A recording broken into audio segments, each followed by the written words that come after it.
যথাযথ মানে তদন্ত করে যারা এই ঘটনা ঘটিয়েছে তাদেরকে গ্রেফতার করতে হবে, বিচারের আওতায় আনতে হবে।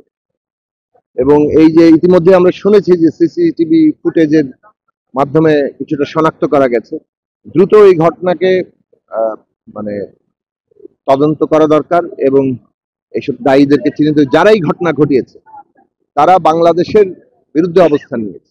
কিউব হোল্ডিংস এর গল্পে সেই রেখাটি আঁকা হয়েছিল আজ থেকে 1 যুগ আগে, কেবল কাগজে নয়, স্বপ্নের মাটির উপর। শব্দ নয়, কেবল নকশাই আমাদের ভাষা। Cube holdings limited.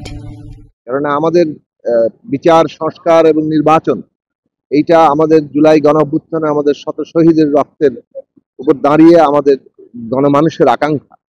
সেই জায়গায় আজকে যখন বিচার চলছে, সংস্কারের দিকে আমরা এগিয়ে যাচ্ছি এবং নির্বাচনের মধ্যে দিয়ে সেই সংস্কার সম্পন্ন হবে, সেই নির্বাচনে জুলাই আন্দোলনের অন্যতম একজন যোদ্ধা, ইনকিলাব মঞ্চের সমন্বয়ক ওসমান হাদির উপরে যেভাবে হামলা হলো এবং তাকে হত্যা করার চেষ্টা করা হয়েছে, তিনি এখন অত্যন্ত একটা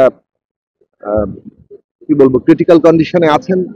ইতিমধ্যে সম্ভবত ডক্টর সাইদুর রহমান স্বাস্থ্য মন্ত্রণালয়ের বিশেষ সহকারী তিনি ব্রিফিং করেছেন এবং তাকে আরো উন্নত চিকিৎসার জন্য হয়তো অন্য কোথাও স্থানান্তর করা হতে পারে।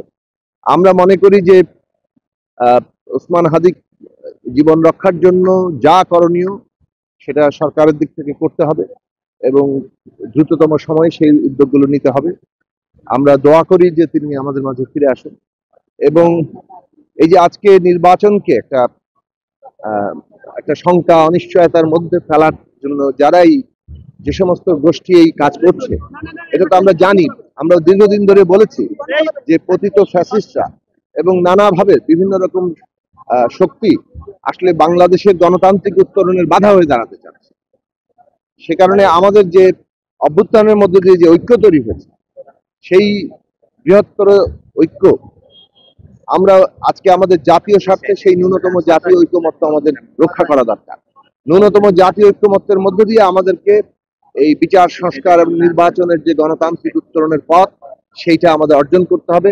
ওসমান হাদি সেই উত্তরণ প্রক্রিয়ার একজন অন্যতম গুরুত্বপূর্ণ মানুষ এবং আমরা মনে করি যে তিনি দ্রুত সুস্থ হয়ে ফিরে আসবেন এবং এই প্রক্রিয়ায় আবারও অংশ নেবেন এবং আমরা দেশবাসী সাথে আমরা নিজেরা সকলে মিলে দোয়া করি তিনি দ্রুত ফিরে আসেন।